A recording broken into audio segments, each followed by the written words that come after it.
কেন হাজ, কি হচ্ছে সেখানে, কেন এই সকল আনুষ্ঠানিকতা, এত আচার অনুষ্ঠান? আল্লাহ তাআলা পবিত্র কোরআনে বলেন, এই সব কিছু, সকল আনুষ্ঠানিকতা হচ্ছে রিলিজিয়াস সিম্বলিজম বা ধর্মীয় প্রতীক। সূরা মায়েদা ৯৭ নং আয়াতে আল্লাহ তাআলা বলেন, আল্লাহ তাআলা পবিত্র ঘর কাবাকে তোমাদের জন্য প্রতিষ্ঠার উপকরণ অর্থাৎ মার্কাজ, কেন্দ্রস্থল করে দিয়েছেন। একইভাবে হারাম মাসগুলো, কুরবানির উদ্দেশ্যে কাবায় প্রেরিত পশু এবং তাকে চিহ্নিত করার গলার মালাকেও, এগুলো সবই ধর্মীয় প্রতীক। একইভাবে সূরা বাকারার ১২৫ নং আয়াতে আল্লাহ তাআলা বলেন, এবং স্মরণ করো যখন আমি কাবাগৃহকে মানুষের জন্য মিলন কেন্দ্র এবং নিরাপদ স্থল করলাম এবং বললাম, মাকামে ইব্রাহিমকে সালাতের স্থান হিসেবে গ্রহণ করো, এবং ইব্রাহিম ও ইসমাইলকে বলেছিলাম আমার গৃহকে তাওয়াফকারী, ইবাদতকারী এবং রুকু ও সিজদাকারীদের জন্য পবিত্র রাখবে। সূরা মায়েদাতে কিয়াম আল্লিন নাস শব্দটি ব্যবহৃত হয়েছে এবং সূরা বাকারার ১২৫ নং আয়াতে এই একই অর্থ প্রকাশ করার উদ্দেশ্যে মাসাবা শব্দটি ব্যবহৃত হয়েছে। এটি এমন একটি স্থানকে নির্দেশ করে যা ধর্মীয় নেতৃত্বের কেন্দ্রস্থল বা মার্কাজ। ইব্রাহিম আলাইহিস সালামের বংশ বনি ইসমাইল এবং সকল মানুষ যারা এই শেষ রাসূলের উপর বিশ্বাস স্থাপন করবে তাদের জন্য ধর্মীয় নেতৃত্বের কেন্দ্র। যেমনিভাবে বিশ্বের বিভিন্ন দেশগুলোর বিভিন্ন রাজধানী তাদের নিজ নিজ সরকারগুলির জন্য রাজনৈতিক নেতৃত্বের কেন্দ্র, তবে পার্থক্য হচ্ছে বাইতুল্লাহ হলো আধ্যাত্মিক এবং ধর্মীয় নেতৃত্বের কেন্দ্র এবং একটি দেশের রাজধানী হচ্ছে রাজনৈতিক নেতৃত্বের কেন্দ্র। আর বাইতুল্লাহ এবং তার আশপাশের অঞ্চলকে এই হুরমাত এবং এই ইজ্জাত আল্লাহ তাআলা দান করেছেন। একইভাবে হারাম মাসগুলো, কুরবানির উদ্দেশ্যে কাবায় প্রেরিত পশু এবং তাকে চিহ্নিত করার গলার মালা, এই সকল কিছু আল্লাহ তাআলার পক্ষ হতে নিদর্শন এবং ধর্মীয় প্রতীক অর্থাৎ রিলিজিয়াস সিম্বলিজম। এগুলোকে শায়ের বা ধর্মীয় প্রতীক করা হয়েছে যাতে তোমাদের কাছে এটা স্পষ্ট থাকে যে যা কিছু আসমানসমূহে আছে আর যা কিছু জমিনে আছে আল্লাহ তা জানেন, আর আল্লাহ সকল বিষয়ে সবচেয়ে বেশি অবহিত। জেনে রেখো যে শাস্তিদানে আল্লাহ অত্যন্ত কঠোর, অধিকন্তু আল্লাহ বড়ই ক্ষমাশীল এবং পরম দয়ালু। আসলে পুরো হাজি হচ্ছে শায়রুল্লাহ অর্থাৎ আল্লাহ প্রদত্ত রিলিজিয়াস সিম্বলিজম বা ধর্মীয় প্রতীক। আল্লাহ তাআলা নির্ধারণ করেছেন যে এই সকল ধর্মীয় আনুষ্ঠানিকতা পালন করতে হবে এবং এর অভিজ্ঞতা অর্জন করতে হবে, কারণ এই আনুষ্ঠানিকতার প্রতিটি অংশ সুনির্দিষ্ট অর্থ বহন করে। আপনি যেই হাজি করুন, ছোট অথবা বড়, আমাদের প্রত্যেকেরই জানা উচিত যে হজের এবং এর আনুষ্ঠানিকতার প্রকৃত অর্থ, এর মর্ম কী। অন্যথায় এই পুরো হাজ পালন একটি ফর্মালিটি বা প্রথা হিসেবেই থেকে যাবে, ফলে হজের মূল উদ্দেশ্য কখনোই অর্জিত হবে না। তাহলে চলুন আমরা জানার চেষ্টা করি যে এই ভিন্ন ভিন্ন আয়োজন, আনুষ্ঠানিকতা, ধর্মীয় প্রতীক, এই শায়েরগুলো কি অর্থ বহন করে। প্রথমে এহরাম। এহরাম হচ্ছে প্রথম রিলিজিয়াস সিম্বলিজম যা পুরুষ হাজিরা পরিধান করে থাকে। তা আসলে সাদৃশ্য রাখে সেই দুই টুকরো কাপড়ের সাথে যা একজন মৃত বিশ্বাসী ব্যক্তিকে পরিধান করানো হয় অল্প সময়ের মধ্যেই, যার শেষ গন্তব্য হবে কবর। হজের সময় এই দুই টুকরো কাপড় পরিধান করার ফিলসফি বা দর্শন হচ্ছে, যখন আমরা আল্লাহর ঘরে হজের জন্য যাত্রা শুরু করি, আমরা আমাদেরকে স্মরণ করিয়ে দেই যে আমি সাময়িক সময়ের জন্য পৃথিবীর সাথে আমার সকল সম্পর্ক আজ ছিন্ন করছি। যেভাবে একজন মাইয়াতের সম্পর্ক চিরতরে ছিন্ন হয়ে যায়।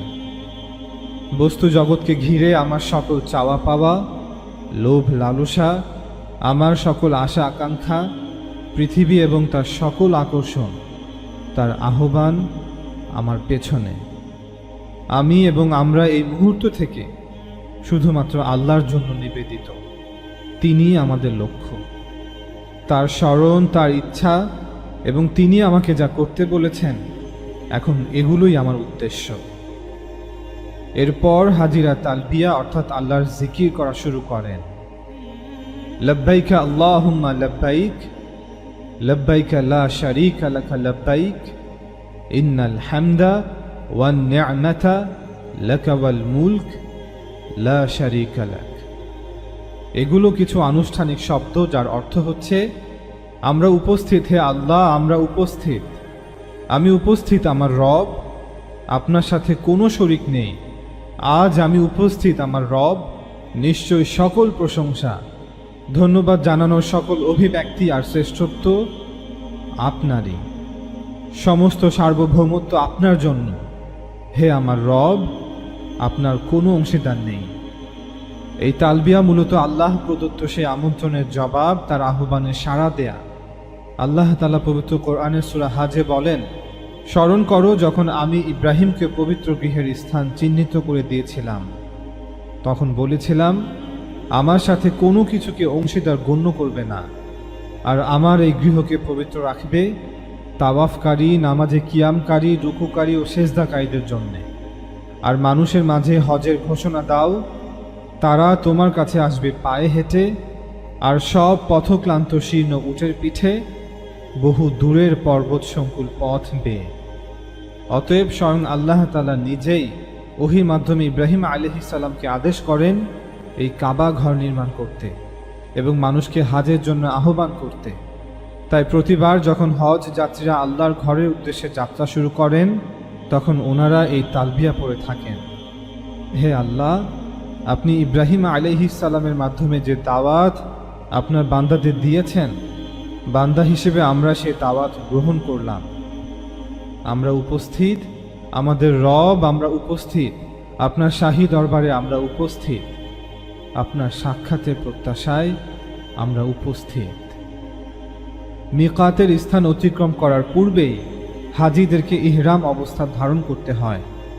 মিকাত হচ্ছে হজ সংক্রান্ত কিছু স্থান। হাজিরা ইহরাম অবস্থা ব্যতীত মিকাতের এই স্থানগুলো অতিক্রম করতে পারবে না। অন্যথায় এটি একটি বার্তা যে আমরা এখন আল্লাহ তাআলার সাক্ষাতে যাচ্ছি, আল্লাহ তাআলার নিজস্ব অঞ্চলে। স্পষ্টতই এগুলো সবই সিম্বলিক, নয়তো গোটা বিশ্বজগৎ সকল অস্তিত্ব আল্লাহরই এবং আল্লাহর উপরই নির্ভরশীল।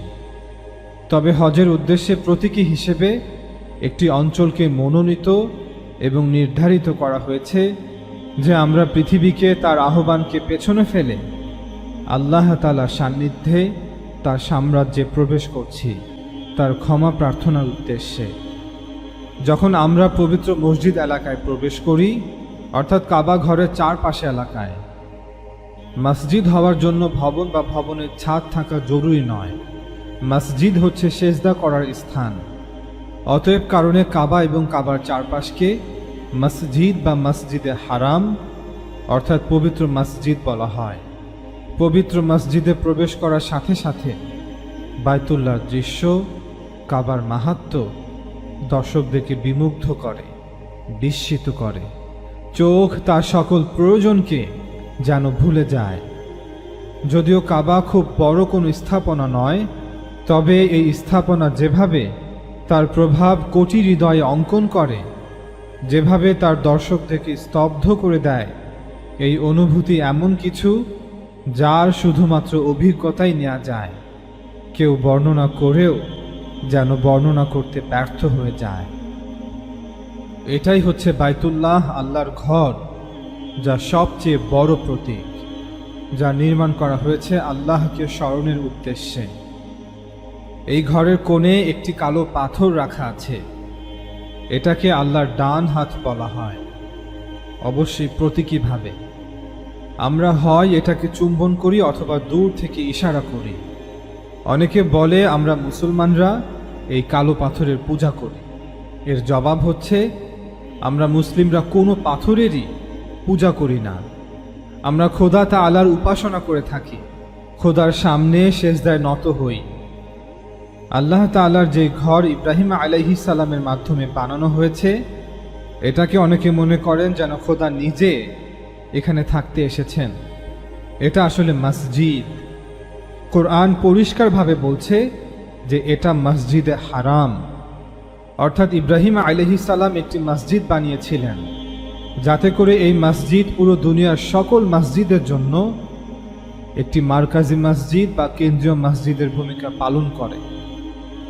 অতএব এটা মসজিদ, মসজিদ আল হারাম। আর এই মসজিদের জন্য যে আদব নির্ধারণ করা হয়েছে তা আলামত স্বরূপ। আলামত মানেই হচ্ছে যে আপনি কিছু বাস্তবতাকে প্রতীকী চিহ্নের মাধ্যমে সকলের সামনে তুলে ধরেন, অর্থাৎ সিম্বলিক এক্সপ্রেশন বা আলামতের বহিঃপ্রকাশ, যাকে বিভিন্ন রূপ প্রদান করা হয়। এটাকে একটু ভালো করে বুঝে নিন, কারণ এমন অনেক জিনিস ভুল ধারণা জন্ম দেয়। আমাদের দেশের একটি পতাকা রয়েছে, একটি কাপড়ই তো, বাজার থেকেই তো এই কাপড় কেনা হয়, তখন এর তেমন কোনো মূল্যই থাকে না।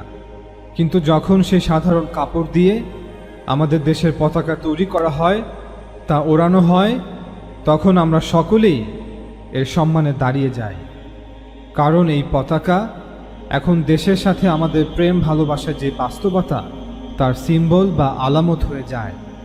তাই এই কারণে আমরা এই পতাকার সম্মান করি, এহতেরামও করি। এভাবেই এমন অনেক বিষয় আমাদের জজবাত বা আবেগ অনুভূতির আলামত হয়ে যায়। উদাহরণস্বরূপ, আমরা যখন কোনো বন্ধুর সাথে সাক্ষাৎ করি তখন তার হাতের সাথে হাত মিলিয়ে অনেকক্ষণ মুসাফাও করি। কি এটা? এটা আসলে একটি আলামত যে আমরা একে অপরকে আমাদের ভালোবাসা প্রকাশ করছি। একইভাবে এই হারাম এবং হারামের চারপাশে যা কিছু করা হয় এগুলো কিছু বাস্তবতার আলামত মাত্র। তাই মসজিদে হারামের এক কোণে কাবার প্রথম নির্মাণের একটি পাথর আলামত হিসেবে রাখা হয়েছে, যাকে হাজরে আসওয়াদ বলা হয়ে থাকে। এটা মূলত ইয়ামিনুল্লাহ, আল্লাহ তাআলার হাতের আলামত। আমরা আসলে আল্লাহ তাআলার সাথে ইতাআত বা আনুগত্যের বান্দিগির ওয়াদা করে থাকি। এজন্য একটি হচ্ছে আপনার হাত আর অন্যটি খোদার হাত। এই ওয়াদার আলামত হচ্ছে এই নির্ধারণ করে দেয়া আনুষ্ঠানিকতা। এজন্য আমরা যখন হাজরে আসওয়াদকে ছুঁয়ে বা দূর থেকে ইশারা করে তাওয়াফ শুরু করি, তখন দোয়া করি, আল্লাহুম্মা ঈমানান বিকা ওয়া তাসদীকান বিকিতাবিকা ওয়া ওয়াফাআন বিআহদিকা ওয়া ইত্তিবাআন লিসুন্নতি নবিয়িকা মুহাম্মাদিন সাল্লাল্লাহু আলাইহি ওয়াসাল্লাম।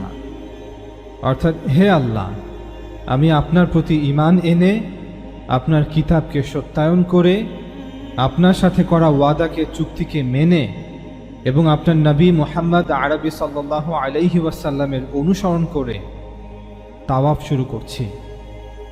মূল কথা হচ্ছে, হে আল্লাহ, আমি আপনার উপর ঈমানকে জিন্দা করছি এবং আপনার সাথে করা চুক্তির আনুগত্যের ঘোষণা দিচ্ছি। পুরনো যুগে যখন কারো সাথে আনুগত্যের বায়াত করা হতো বা আনুগত্যের ওয়াদা করা হতো, তখন সাধারণভাবে হাতের উপর হাত রেখে হাত চুম্বন করা হতো।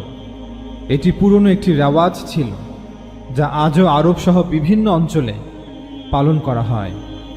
এই প্রথাকেই আল্লাহ তাআলা আলামত হিসেবে ব্যবহার করেছেন যখন তার বান্দা বান্দিরা তার সাথে ওয়াদাবদ্ধ হয়। মানুষ কাবাতে যায় আর মনে করেন একটি পাথর চুম্বন করতে হবে, তাই করছি। বাস্তবতা হচ্ছে এটা ইয়ামিনুল্লাহ, আল্লাহর হাতের আলামত, যাকে প্রতীকী হিসেবে চুম্বন করে আরশে সমাসীন রবের সাথে আনুগত্যের ওয়াদা করা হয়। একটি আপনার হাত আর অন্যটি খোদার হাত। সেই হাতে হাত রেখে তার হাতে চুম্বন করে ওয়াদা করা হচ্ছে। অতএব পরিষ্কারভাবেই এটা কোনো পাথরের পূজা নয়।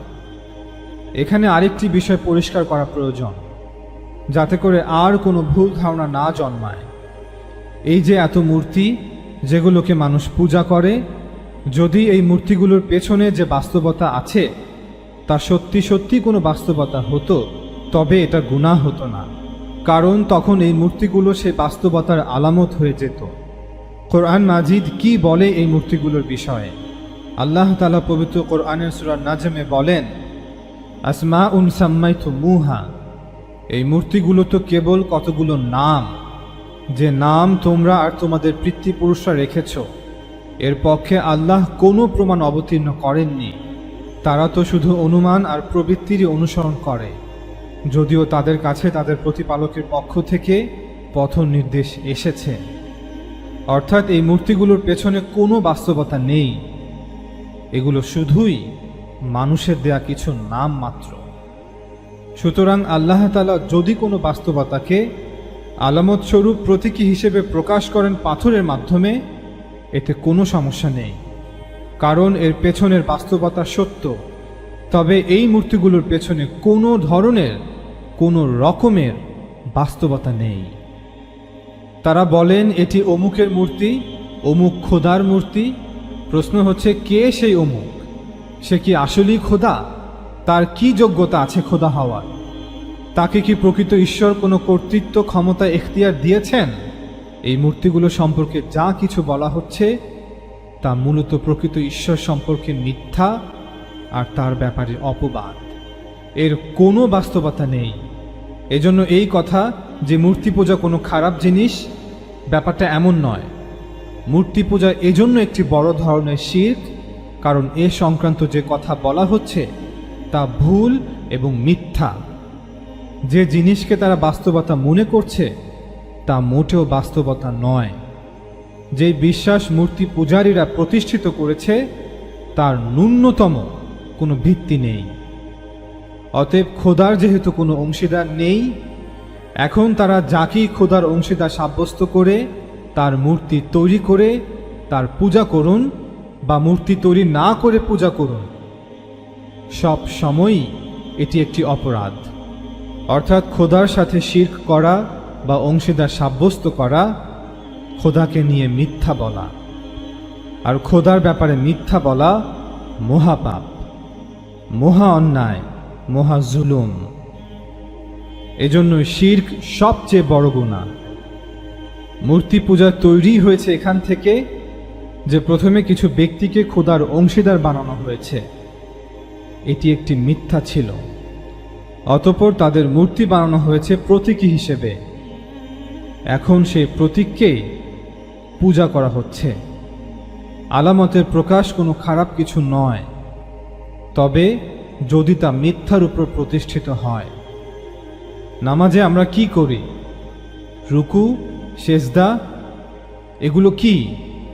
খোদার বরত্বের স্বীকারোক্তি, খোদার দাসত্বের স্বীকারোক্তি, যা শরীরকে নত করার মাধ্যমে আলামত বা প্রতীকী হিসেবে প্রকাশ করা হয় যে আমি দাস আর আপনি আমার মনিব, আমার মালিক, আমার ত্রাণকর্তা, আমার পালনকর্তা, আমার সৃষ্টিকর্তা। তাই আলামত বানানো, আলামত প্রতিষ্ঠিত করা এটি নিজে কোনো খারাপ জিনিস নয়। মূল কথা হচ্ছে এর পেছনে কি বলা হচ্ছে। যদি সেই কথা শিরক হয়, যদি সেই কথা এমন হয় যা অন্য কাউকে বা অনেককে খোদার অংশীদার সাব্যস্ত করা হয়, তো এই কথা মিথ্যা এবং এর আলামতও মিথ্যা। আমরা মুসলিমরা হাজরা আসওয়াদকে চুম্বন করে বা ইশারা করে তাওয়াফ শুরু করি। তাওয়াফ মূলত কি? এর জবাব পবিত্র কোরআনে পরোক্ষভাবে দেয়া আছে। আল্লাহ তাআলা সূরা আনফালের ৩৫ নং আয়াতে বলেন, ওয়ামা কানা সালাতুহুম ইনদাল বাইতি ইল্লা মুকাআন ওয়া তাসদিয়া। কাবা গৃহের নিকট তাদের সালাত বা নামাজ হাততালি মারা আর শীষ দেয়া ছাড়া কিছুই না। অর্থাৎ তারা কাবা গৃহের তাওয়াফ করা অবস্থায় হাততালি দিত এবং শীষ বাজাত। এখান থেকে ধারণা করা যায় যে তাওয়াফ মূলত নামাজের মতো একটি ইবাদাত এবং নামাজেরই একটি প্রকার, যেখানে কাবার চারপাশে তাওয়াফ করা মূলত একটি আলামত, প্রতীক। যে আলামতের মাধ্যমে এমনটা প্রমাণ করা হয় যে আল্লাহ, যিনি আমাদের প্রতিপালক, তিনি আমাদের কেন্দ্রস্থল। আমাদের অস্তিত্ব তাকে কেন্দ্র করেই, তিনিই আমাদের জীবনের উদ্দেশ্য। তাকে ঘিরেই আমাদের প্রতিটি মুহূর্ত, আমাদের পুরো জীবন। যখন আমরা তাওয়াফ করি, যেন প্রতিটি কদমে আমরা আমাদের প্রভুর নিকটে অগ্রসর হচ্ছি। এরপর আমরা সাফা মারওয়া 2 পাহাড়ের দিকে অগ্রসর হই এবং সেখানে পৌঁছে 7 বার সাই করে থাকি। এখানেও প্রশ্ন হতে পারে, সাই কেন করে থাকি? ইমাম হামিদ উদ্দিন ফারাহি বলেন, তৎকালীন সময়ে যে পশু কুরবানি করা হতো তাকে কুরবানি করার স্থানে বা প্রান্তরে ঘোরানো হতো। মারওয়া মূলত কুরবান গাহ ছিল এবং এখানেই ইসমাইল আলাইহিস সালামকে কুরবানি করার জন্য ইব্রাহিম আলাইহিস সালাম নিয়ে গিয়েছিলেন। ইমাম ফারাহির মতে এই সাই করা মূলত সেই কুরবানির সাইর স্মরণ চিহ্ন। তানাখ বা ওল্ড টেস্টামেন্টের বুক অফ জেনেসিসের চ্যাপ্টার 22-তে বলা আছে, god said, take now thy son, thine only son Isaac, whom thou lovest, and get thee into the land of Moriah, and offer him there for a burnt offering, upon one of the mountains which I will tell thee of. ঈশ্বর বললেন, ইব্রাহিম, তোমার একমাত্র পুত্র যাকে তুমি ভালোবাসো সেই ইসহাককে মোরায়া ভূমিতে নিয়ে যাও। সেখানে পর্বতগুলির মধ্যে একটির উপর তাকে আমার উদ্দেশ্যে বলি দাও। আমি তোমাকে বলে দিব কোন পর্বতের উপর তুমি তাকে বলি দিবে। এখানে যদিও ইসমাইল আলাইহিস সালামের নাম পরিবর্তন করে তার ছোট ভাই ইসহাক আলাইহিস সালামের নাম অন্তর্ভুক্ত করা হয়েছে, তবুও সাফা মারওয়া পর্বতের মারওয়া নামটি এখানেও দৃশ্যমান। অর্থাৎ ভাষাগত পার্থক্যের কারণে হিব্রু এবং আরবিতে নামটি আংশিক ভিন্নভাবে উচ্চারিত হচ্ছে। আল্লাহ তাআলা সূরা বাকারার 158 নং আয়াতে বলেন, ইন্না সাফা ওয়াল মারওয়া মিন শাআইরিল্লাহ, অর্থাৎ নিশ্চয়ই সাফা এবং মারওয়া আল্লাহর নিদর্শনগুলোর মধ্যে অন্যতম। কাজেই যে ব্যক্তি কাবা গৃহের হাজ অথবা উমরা করবে, এ দুটোর সাই করাতে তাদের কোনোই গুনাহ নেই। এবং যে ব্যক্তি স্বেচ্ছায় কোনো সৎ কাজ করবে, তাহলে নিশ্চয়ই আল্লাহ তার ব্যাপারে গুণগ্রাহী এবং সর্বজ্ঞ। পবিত্র কোরআনের এই আয়াত থেকে এটা পরিষ্কার যে কাবা গৃহ এবং হাজরে আসওয়াদ যেমন শাআয়ের, ঠিক একইভাবে সাফা এবং মারওয়াও দুটি শাআয়ের। শাআয়ের অর্থ নিদর্শন, আলামত বা প্রতীক। আর এই আয়াতে ব্যবহৃত শাআয়েরিল্লাহ অর্থ আল্লাহর পক্ষ হতে বা আল্লাহ কর্তৃক নির্ধারিত নিদর্শন, আলামত বা প্রতীক, যা অতীতের একটি ঘটনাকে প্রকাশ করছে। আর সেই ঘটনাটি হল যখন ইব্রাহিম আলাইহিস সালাম তার প্রথম এবং বড় সন্তান ইসমাইল আলাইহিস সালামকে কুরবানি করার উদ্দেশ্যে মারওয়াতে নিয়ে যান বা মোরায়াতে নিয়ে যান, যা বাইবেলেও উল্লেখ করা হয়েছে। এরপর যুলহিজ্জা মাসের 8 তারিখে বড় হজ শুরু হয়। সেই দিন সকল হাজিরা মিনাতে শিবির স্থাপন করে সেখানে অবস্থান করেন। এটি মূলত একটি যুদ্ধের সূচনা, এমন এক জিহাদ যা শয়তানের বিরুদ্ধে। আর এটাই বড় হজের উদ্দেশ্য। আল্লাহ তাআলা সকল হাজিদেরকে আহ্বান করছেন পৃথিবীর সমস্ত অঞ্চলগুলো হতে, যাতে তারা আল্লাহর ঘরে উপস্থিত হয়, হাজরে আসওয়াদে হাত রেখে তাতে চুম্বন করে ওয়াদাবদ্ধ হয় এবং বায়াত গ্রহণ করে যে তারা তাদের শত্রু শয়তানের বিরুদ্ধে লড়াই করবে মৃত্যু অবধি। সকল হাজিরা যেন এক বিশাল সেনাবাহিনী, যারা এখন মিনার শিবিরগুলোতে অবস্থান করছে এবং পরদিন 9ম দিনে আরাফার প্রান্তরের উদ্দেশ্যে রওয়ানা হবে। তারা সেখানে আল্লাহর নিকট প্রার্থনা করবে, ইমামের নেতৃত্বে সালাত কায়েম করবে, আল্লাহর নিকট ক্ষমা প্রার্থনা করবে। এই যুদ্ধে তারা আল্লাহর সাহায্যের প্রার্থনা করবে, যাতে তারা মৃত্যু অবধি এই যুদ্ধে জয়ী থাকে। কারণ আদম আলাইহিস সালামের মতো আল্লাহর নিকট ক্ষমা প্রার্থনা ছাড়া এবং নিজেদেরকে পাপ হতে পবিত্র করা ছাড়া এই যুদ্ধে জয়ী হওয়া সম্ভব নয়।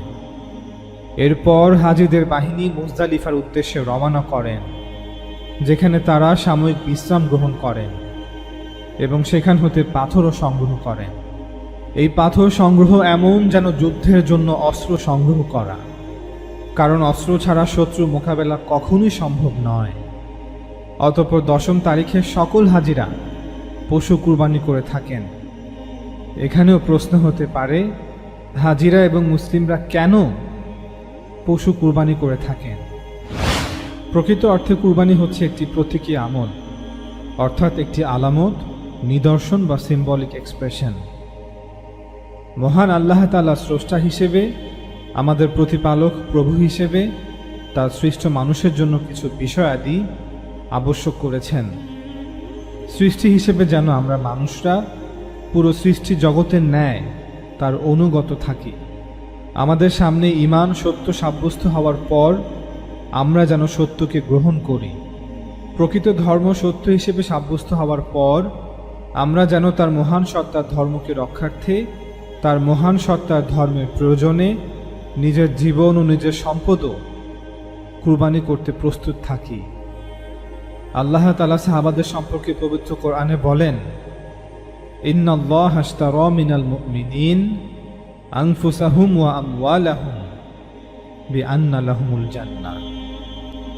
আল্লাহ ক্রয় করে নিয়েছেন ঈমানদারদের থেকে তাদের জীবন ও তাদের সম্পদ এই মূল্যে যে তাদের জন্য রয়েছে জান্নাত। মহান আল্লাহর প্রতি বিশ্বাসী একটি চাহিদাই হচ্ছে যে একজন ঈমানদার সর্বসময় সত্যের জন্য, আল্লাহর দ্বীনের জন্য, দ্বীনের সহায়তার জন্য নিজেকে কুরবানি করতে প্রস্তুত থাকবে, তার ধন সম্পদ দিয়ে অথবা প্রয়োজনে তার প্রাণ কুরবানি করার মাধ্যমে।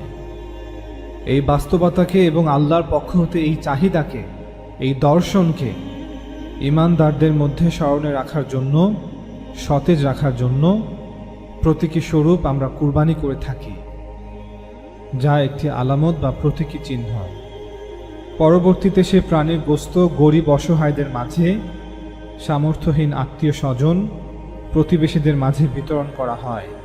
অর্থাৎ আপনি আপনার সম্পদ খরচ করে একটি প্রাণী কুরবানি করার মাধ্যমে আপনার সম্পদ, আপনার জীবনকে আল্লাহর রাহে কুরবানি করার এই চুক্তিকে প্রতীকী হিসেবে আলামত স্বরূপ প্রকাশ করছেন যে আমার সম্পদ, আমার প্রাণ সর্বাবস্থায়, আমার অস্তিত্ব, আমার জীবনের স্রষ্টা মহান আল্লাহর জন্য। সত্যের জন্য যদি আমার জীবনও চাওয়া হয় তবে তাও আমি দিতে রাজি আছি। দ্বিতীয়ত, আল্লাহ তাআলা ঈদুল আজহা ঈমানদারদেরকে দান করেছেন যাতে করে এর মাধ্যমে হযরত ইব্রাহিম আলাইহিস সালামের সেই মহান কুরবানিকে মানুষের মাঝে স্মরণ রাখা যায়। এখানে আরেকটি বিষয় পরিষ্কার করা প্রয়োজন। আল্লাহ তাআলা কখনোই হযরত ইব্রাহিম আলাইহিস সালামকে এই আদেশ করেননি যে যাও তুমি তোমার পুত্র ইসমাইলকে কুরবানি করো। আল্লাহ তাআলা পবিত্র কোরআনে সূরা সাফাতে বলেন, ইব্রাহিম বলল, হে আমার প্রতিপালক, তুমি আমাকে এক সৎ কর্মশীল পুত্র সন্তান দান করো। অতঃপর আমি তাকে এক অতি ধৈর্যশীল পুত্রের সুসংবাদ দিলাম। অতঃপর ইসমাইল যখন তার পিতার সাথে চলাফেরা করার বয়সে পৌঁছল, তখন ইব্রাহিম বলল, বৎস, আমি স্বপ্নে দেখিয়েছি যে আমি তোমাকে জবেহ করছি, এখন বলো তোমার অভিমত কি? ইসমাইল বলল, হে পিতা, আপনাকে যা আদেশ করা হয়েছে আপনি তাই করুন। আল্লাহ চাইলে আপনি আমাকে ধৈর্যশীলই পাবেন। দুজনেই যখন আনুগত্যে মাথা নুয়ে দিল আর ইব্রাহিম তাকে উপর করে শুয়ে দিল, তখন আমি তাকে ডাক দিলাম, হে ইব্রাহিম, তুমি তো স্বপ্নকে সত্যে পরিণত করেই ছাড়লে। এই আয়াত থেকে পরিষ্কার যে আল্লাহ তাআলা ইব্রাহিম আলাইহিস সালামকে কুরবানির আদেশ করেননি, বরং ইব্রাহিম আলাইহিস সালাম তার দেখা স্বপ্নের আক্ষরিক ব্যাখ্যা করেছেন।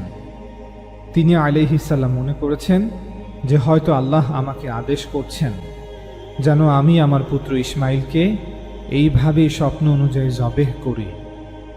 এজন্যই পরবর্তীতে আল্লাহ তাআলা জিবরাইল আলাইহিস সালামকে ওহীসহ পাঠিয়ে জানান, হে ইব্রাহিম, তুমি তো তোমার দেখা স্বপ্নকে আক্ষরিক অর্থেই বাস্তবায়ন করে ছাড়লে, অথচ এই স্বপ্ন ছিল আলামত স্বরূপ। এই স্বপ্নের অর্থ তা নয় যা তুমি বুঝেছ। প্রকৃত অর্থে স্বপ্নের অর্থ ছিল যে আল্লাহ চাচ্ছেন তুমি যেন তোমার এই পুত্রকে আল্লাহর রাহে কুরবান করো। তাকে আল্লাহ বাছাই করেছেন তুমি যেন তোমার এই পুত্রকে ত্যাগ করো। সে এই বাক্কা বা মাক্কা প্রান্তরেই বসবাস করবে এবং এই অঞ্চলে মানুষকে আল্লাহর দিকে আহ্বান করবে। আল্লাহ তাকে নবুয়ত দান করবেন এবং তার মাধ্যমে এই ভূমিকে আবাদ করবেন।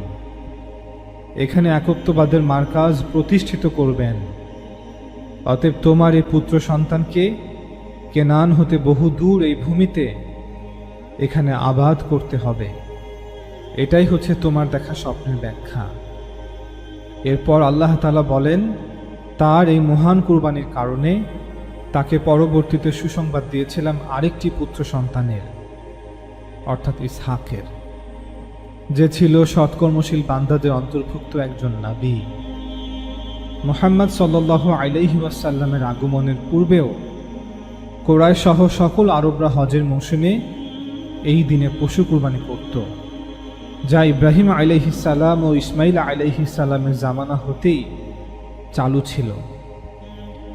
ইসমাইল আলাইহিস সালাম প্রতি বছর হজের সময় এই দিনে কুরবানি করতেন, যেই প্রথা আল্লাহ রাসূল সাল্লাল্লাহু আলাইহি ওয়াসাল্লামও জারি রেখেছেন তার সুন্নাহর মাধ্যমে।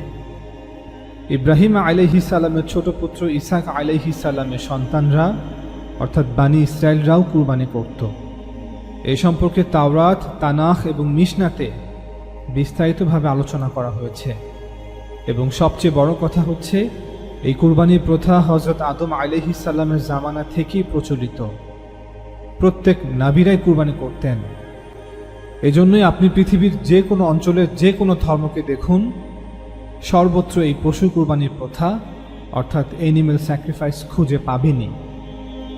আমাদের ভারতীয় উপমহাদেশে এই কুরবানিকে বলা হয় বলিদান।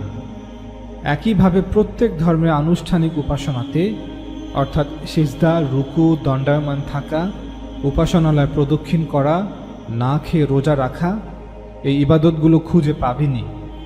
তবে যখন কোনো অঞ্চলের কোনো জাতির কাছে প্রেরিত নবীর ইন্তেকাল হয়ে যায়, অতঃপর কয়েক প্রজন্মের মধ্যেই তাদের বিশ্বাসের মতো তাদের উপাসনাতে এবং সেই উপাসনার দর্শনেও বিকৃতি ঘটে।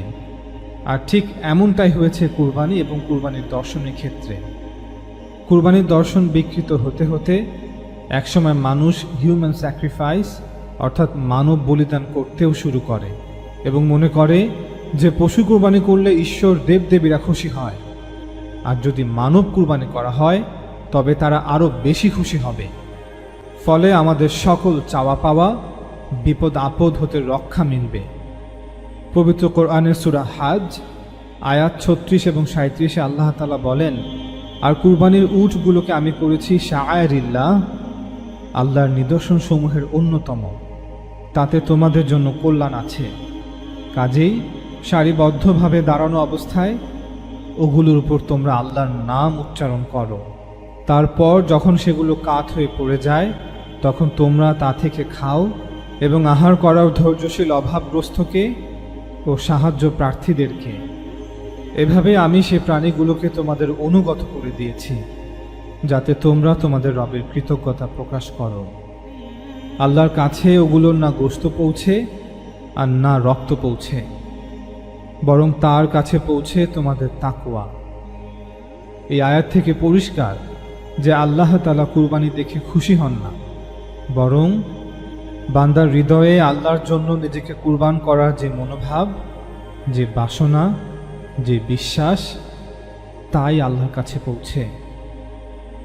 আর এই আয়াতগুলো থেকে এটাও পরিষ্কার যে এই কুরবানি মূলত আলামত স্বরূপ করা হয়, যা কুরবানির এই দর্শনকে প্রকাশ করছে যে আমরা প্রস্তুত নিজেদেরকে কুরবান করার জন্য। যখন আমাদের কুরবানি চাওয়া হবে তখন আমরাও নিজেদের কুরবান করে দিব। কুরবানি করার পর হাজিরা পরবর্তীতে তাদের মাথার চুল কেটে ফেলেন বা মাথা পুরোপুরিভাবে মুন্ডন করে থাকেন, এবং নারী হাজিরা তাদের চুলের আংশিক অংশ কেটে ফেলেন। মাথার চুল কেটে ফেলার দ্বারা প্রতীকীভাবে ঘোষণা করা হয় যে আমরা এখন থেকে আল্লাহর দাস এবং আল্লাহর দাসী। তৎকালীন সময়ে আরব সহ বিভিন্ন অঞ্চলে যখন দাস প্রথা ছিল, তখন কেউ কোনো দাস ক্রয় করলে তার মাথা মুন্ডিয়ে ফেলা হতো, যা প্রকাশ করত যে সে একজন দাস। আর এই আলামতটিকেই আল্লাহ তার বান্দাদের জন্য ব্যবহার করেছেন। সর্বশেষে হজের অন্যতম প্রধান একটি আনুষ্ঠানিকতা হচ্ছে শয়তানকে 3টি স্থানে 3টি স্তম্ভে পাথর নিক্ষেপ করা।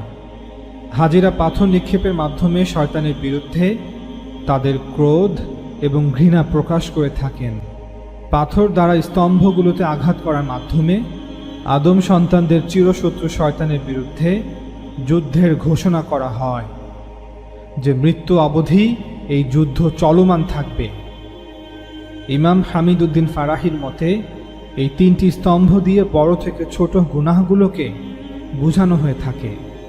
শয়তান যে কোনো সময় আমাদেরকে বিভিন্ন গুনাহের দিকে আহ্বান করতে পারে, বড় কিংবা ছোট। তাই সব সময় আমাদেরকে চৌকস এবং সজাগ থাকতে হবে, যেন কোনোভাবেই শয়তানের কাছে পরাজিত না হই অথবা তার আহ্বানে কোনোভাবেই সাড়া না দেই। পাথর নিক্ষেপের এই আনুষ্ঠানিকতা 10ই জিলহজ থেকে 13ই জিলহজ পর্যন্ত চলমান থাকে। এভাবে হাজিদেরকে মনে করিয়ে দেয়া হয় যে এই যুদ্ধ একটি চলমান যুদ্ধ।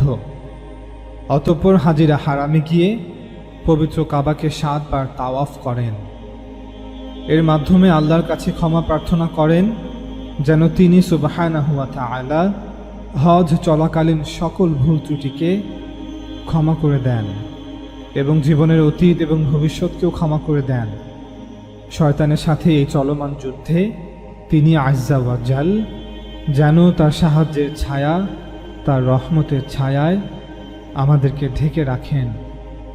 খোদার সাথে যে ওয়াদাকে হাজিরা নবায়ন করেছেন, যে চুক্তিতে নতুনভাবে ওয়াদাবদ্ধ হয়েছেন, সেই মোতাবেক যেন বাকি জীবনটা অতিবাহিত করতে পারেন।